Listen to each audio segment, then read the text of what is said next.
Well, I feel confident. I think justice will prevail, and if anything goes wrong, there is still a recourse. It's still going to be a long way to go. Today, we bring you an important update on a developing legal case involving Julius Malema, leader of the economic freedom fighters. On April 15, 2026, Malema appeared before the East London Regional Court for pre-sentencing proceedings, following his earlier conviction on firearm-related charges. This case has attracted national attention and continues to spark debate across South Africa. Let us break down what is happening.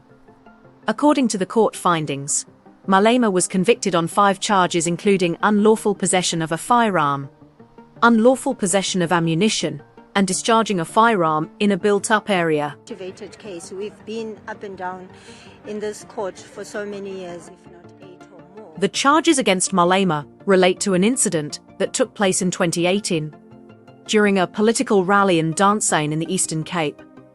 The court previously ruled that he fired a rifle during the rally in action that led to the current legal consequences.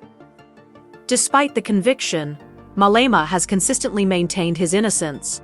He has argued that the firearm used during the event was not real and described it as a prop.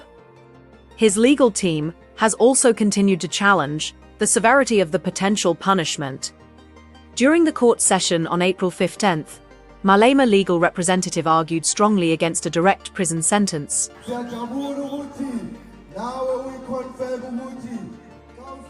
The defense suggested that imprisonment would not be an appropriate outcome in this case. It's custodial or not custodial, all of it is going to be appealed.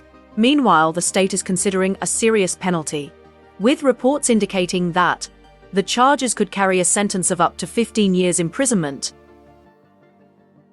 However, the final decision has not yet been made. The court has scheduled the sentencing for April 1, 2026, which will determine the next chapter in this high-profile case.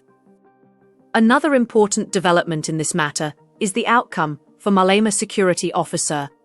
Adrian Snyman, who was also linked to the incident, was acquitted by the court.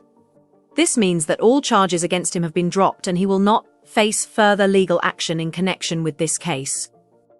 Outside the courtroom, the situation has also drawn strong public reaction.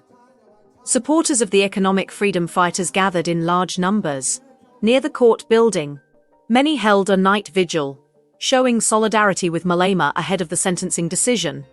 This display highlights the strong support base that Malema continues to have, despite the legal challenges he is facing.